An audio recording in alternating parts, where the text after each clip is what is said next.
Siyabingelela futhi Thamelani isiqephu isiqephu seshumi nesikhombisa 17 episode.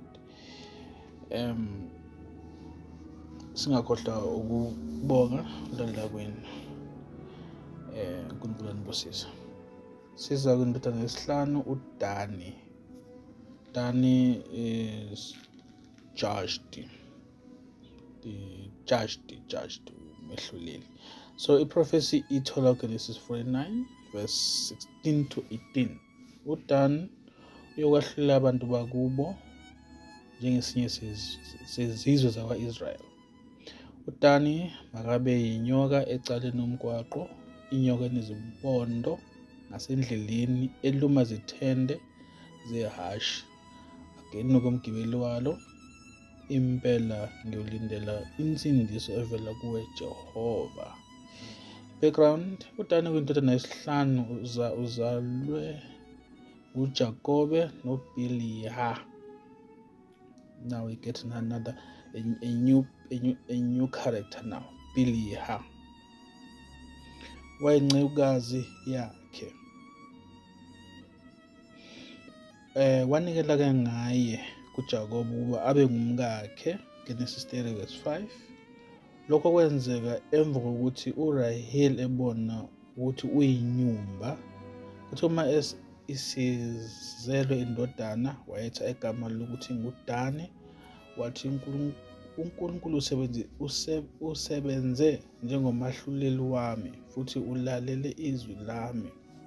Wanginika indodana. Igama elithi Dani ngesiHebheru lisho umehluleli ngesiZulu.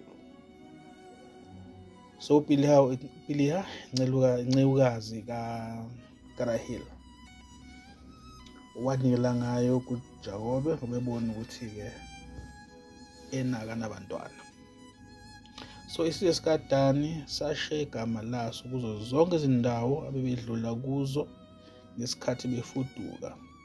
Lapho befikela khona bagoba amadlangala, bebeqamba leyo ndawo ngabo. Kusukela eRussia baze bafike e-Ireland lapho benganise khona babeshiya igama likaDani. Abanye bakaDani baziwa ngabantu basolwandle. Kuthiwa enye iregion ngaseTurkey phakathi kolwandle Aegean Sea and Black Sea isabizwa ngeDardanelles ngama-Russians. Umlando uqagula ukuthi abanye bezizwe eziyishumi ezazithunjwe ngama-Assyrians kumbuso wasenyakatho bazibiza ngama-Tuatha de Danann. Bafika e-Ireland, kungenzeka ukuba babeyinzalo yama-Irish people. Leyo ngxenye yesizwe sakaDani esakhetha ukuhamba on the land not by the sea balibangisa ngasenyakatho kusuka eBlack Sea. Ezinye izizwe ezazifuduka nabo bashiya amagama abo lapho bedlula khona baze bafika eDenmark. Kepha bahamba kuzo zonke izindawo kubalwa eDanzig ePoland baya eDenmark. uDani-ke uyokwahlulela abantu bakhe njengesinye isizwe sika-Israyeli. Please refer to the prophecy. Igama elithi ukwahlulela lihunyushwa ngesiHebheru as ukuqonda.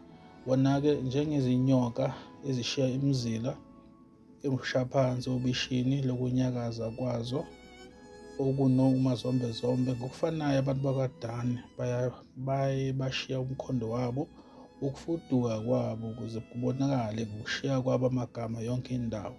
Ingxenye yokugcina yesiprofetho sabo ingaphetha ngokuthi impi yanamuhla yokulahla njengomgibeli ngokunqoba ukuzimela kwabo. Okay, let's start to read again. Ingxenye yokugcina yesiprofetho sabo ingaphetha ngokuthi impi yanamuhla yokulahla njengomgibeli ngokunqoba ukuzimela kwabo kuMangisi ngokuluma izithende zamaBrithani ngomkhankaso wamaphekula. Abanqobanga ngendlela ezivulelekile kodwa ngokuhlahla izithende kwaseBrithani ngezenzo zokuphekula, Terrorist Act. Emlando namuhla siye sabona imiphumela esele yalezi zenzo zobuphekula ezalethwa yimpi yase-Ireland phakathi kwama-Ireland yama-Protestant nengxenye yamakhatholika e-Ireland. Akuzange kube yimpi ephikisana nenkolo, kodwa ngenxa yomhlaba nokwethembeka kweNdlovukazi yaseNgilandi. Anginamlando otheni ngezwe lakwaDan, especially in relation to Ireland and Britain. It looks very complicated ukuthi singachaza ithini indaba yabantu bakade. Kodwa esikwaziyo ukuthi abantu khona isizwe sakaDan njengamanje. If you look the map, just like Danish people, ise-Europe then. So abantu bakaDan ibona kabahlule even uba ibona indodana kaJakobe kuDani, so nabo babiza ngoDan futhi. So akho nje umehluko thina, not like Ruben in France. So bona uDan, so nje igama lakhe uDani, and namanje basebantu bakwaDan. Lezo lisabiza ngeDanish country or Dan country. So akukho nje esingakuchaza la, into sobala nje njengezinqa so ke esingene kwindodana yesithupha, uNaftali.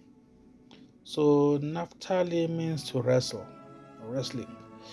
This prophet told Genesis 49 verse 12 verse 21 to 26. uNaftali ke uyindluzelekazi eyilamba lidlile, unikeza amazwi obugagu, ihlumela lomuthi othela izithelo. Udani mude bawethu, now uzothatha more than 10 minutes, but let's continue. I-background uNaftali ke uyindodana yesithupha kuJakobe. Uzalwe nguJakobe noBiliha. Again uBiliha angithi futhi incekukazi kaRahel again. So incekukazi ke uBiliha waphinde wakhulela emva kwesikhathi wazala uJakobe indodana yesibili. Khona uRaheli wathi ngibambene nodadewethu. That's wrestling. Ngokumbamba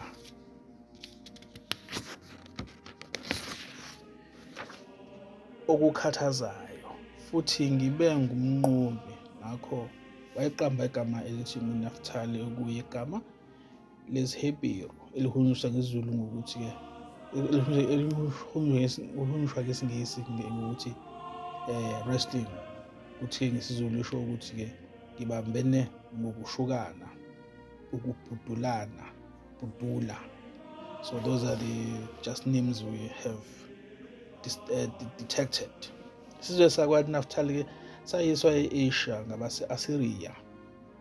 Remember I told you ama-Assyrians ayenjani, athatha isizwe asifake asibekela funa usibeka khona, bangahlala abantu ndawonye.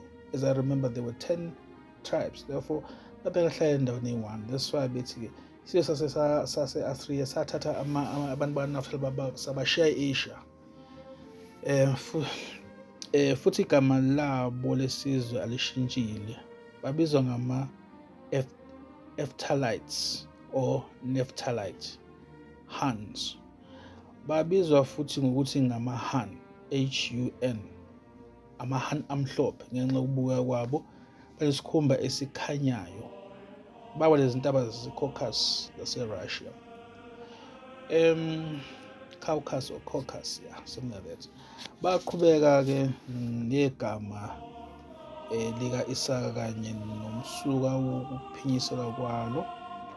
Ngesinye isikhathi ke emlandweni waso wakudala sibe sibizwa ukuthi ama-Yuechi, Yuechi, Yuechi, Yue, hyphen CHI. AmaShayina sasihlala enyakatho yodonga olukhulu seChina. Labantu-ke banebala elimhlophe bazibiza ngama-Sakai, ukuqinisekisa imvelaphi yabo yama-Israel. Bagcina befudukele ngaseYurophu lapho zonke izizwe ezimhlophe zazikhona ngaphambilini. Ngaleyo ndlela-ke inzalo kaNafthali yayizotholakala eYurophu. UGenesis 49:21 uthi uNafthali uyindlozelekazi ekhululiwe, ukhuluma ngamazwi amahle, noma ngiso elimtoti. Isiprofetho sikaJakobe sifanekisa uNafthali njengendluzela yensikazi lapho kushisa. Lokho kusho ukuthi abantu bakaNafthali baziwa ngenkanuko ukugcwalisa leso siprofetho. AbakwaNafthali batholakala eSweden, baziwa ngenkululeko yezocansi kanye nabesifazane babo abahle, banezinwele eziblonde. Ifrezi ethi goodly words, amazwi anobugagu, amazwi abushelezi, kusuke kubhekiswe kwabaseSweden, ikakhulukazi nge-event yabo yaminyaka yonke ebizwa nge-Nobel Peace Prize. Asikho isizwe esaziwa ngale ndumezulu yomcimbi obaminyaka yonke. Ngesinye isikhathi-ke isiNgisi sichaza ngokuzwakalayo nesiZulu. Asinawo-ke amazwi aluhlaza esiZulu, njalo nje siqhakambisa ukwembathisa amazwi alumelayo. Ake siyichaze ngesiNgisi-ke le ndaba yakaNafthali.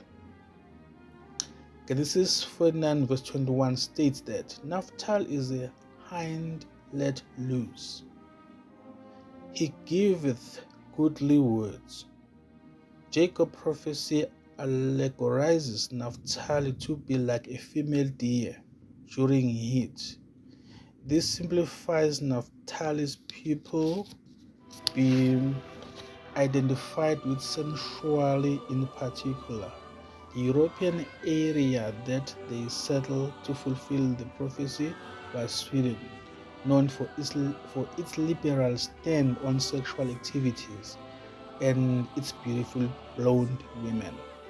Simekelana-ke ngesizwe sakaNafthali. So zimbili zithethe namhlanje. Njengamanje to number 6 number 5 and 6 uDani noNafthali. Asime lapho-ke siqhubeke kwesilandelayo istory. Masibonge ukulalela kwenu. Jehova nibusise, siyabonga.